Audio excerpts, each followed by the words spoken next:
Hi everyone, welcome back to another hopefully short video here. As you can see here, I've gotten a bunch of my stuff out of one of my basement storage sections.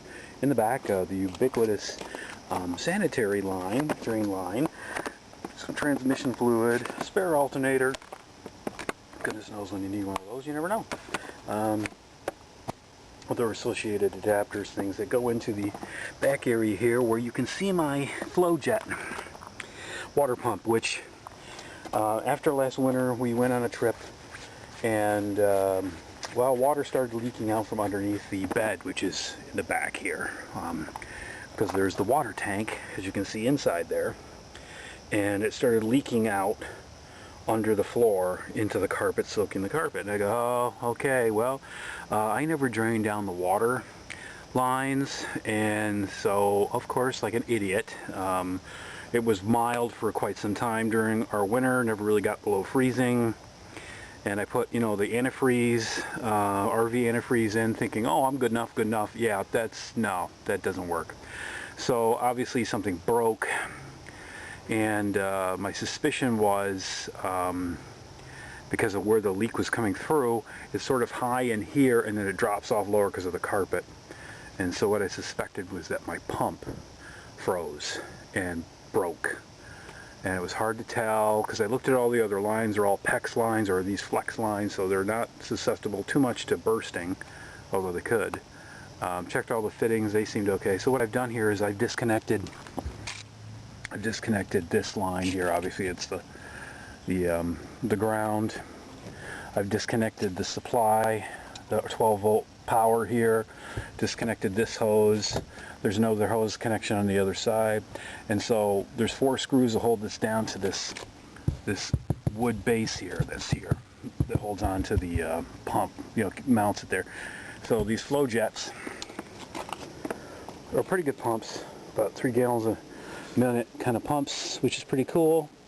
And it's pretty quiet, you know, they get you can hear it a little bit and it's not horrible. 3.2 gallons per minute, so okay, at about 35 psi. So, you know, I got the pump out. I got to take the fittings off that I have on it. It's after work, after all my meetings, so I'm like, okay, I'm gonna, you know, check this out and see if my suspicions were correct on this particular pump. And I want you to pay close attention. So you look around the pump, you do a visual, try and check it out, what's going on. Is there leaks underneath? It looks pretty good until you get to right there. See all that right there? It's totally cracked.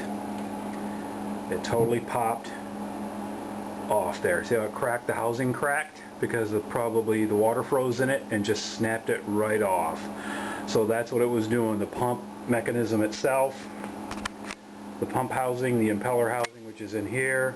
I believe that's where the motor shaft is and everything. I'm not 100% sure because I haven't taken it off, but there's the power supply.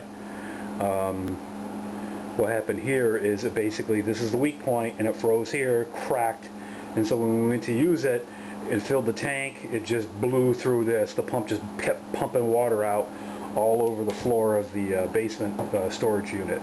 So I've got a new one. If I can find a cardboard box where I got this one, I just ordered it again along with the fitting kits.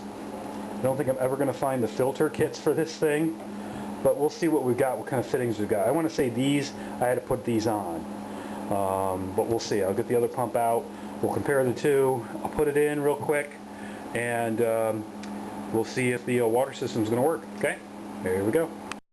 Okay, so here we've got, there it is, FlowJet, right? FlowJet Quad Series, same as the other one, identical, except not busted. You can see there's seals on it, we're good to go.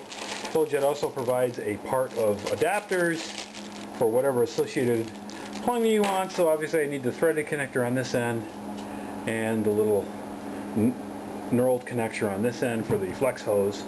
And I'm going to do the reverse of the uninstall and put it in and get this thing running. So it's a pretty straightforward swap, but like I said, lesson learned is please drain your water lines in your RV before winter sets in. Like I said, it was mild, mild, mild. I put it off, and then before our holiday trip at Christmas, New Year's, it dropped, and by that time it was too late, and this pump cracked and froze and cracked and pretty much wiped out my domestic water system. So flushing toilets, using the sink, stuff like that, couldn't use. Had to use water bottles basically to flush the toilet, which is not fun with little kids.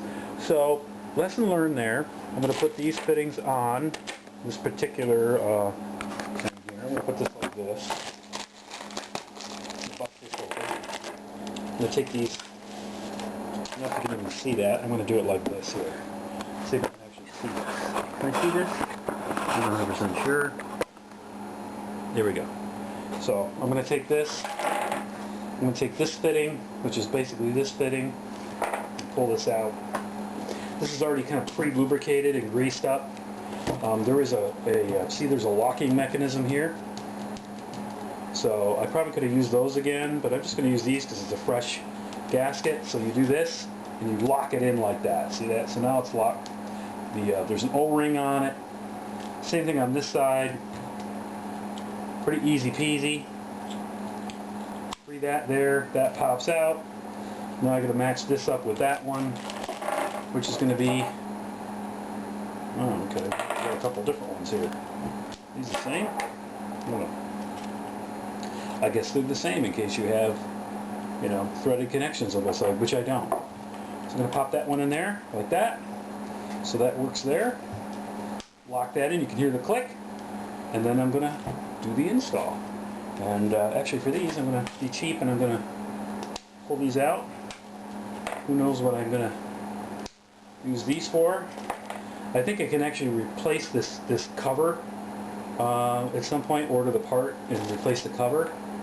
So I'm just going to snap these back in, these little seals, because I'm betting the rest of the pump turns on and everything. So I'm going to put these pieces back in. Probably didn't even need to open the bag. I could have just reused the old parts. But hey, this is what it is. This little FlowJet thing should have said turn water pump switch. I should also say before freezing, drain water tank and water lines. But hey, a reasonably intelligent person other than me would have done that, which I didn't do, and I paid for it with another. Basically, I think this is a $80 pump, so I had to pay for another one in order to replace the one I broke because I just was too busy and just put off the maintenance. So here you go. I'm going to put this in and start up my water system and see how it goes. Alright, so got my phone light on over here because it's getting super dark. So I've got this hand tighten connection over here I did with plumber's tape. Over here is the knurled connection, which I got on with a hose clamp. That gets into my water supply system here. So that comes from the tank and then pumps out through the circulation system. I've got my ground and my 12 volt supply ready to go here, or my 12 volt supply and my ground, however you want to put it. It still works. I just reinstalled it the way I had it, and so I'm going to fill this tank later and test her out and see how she works.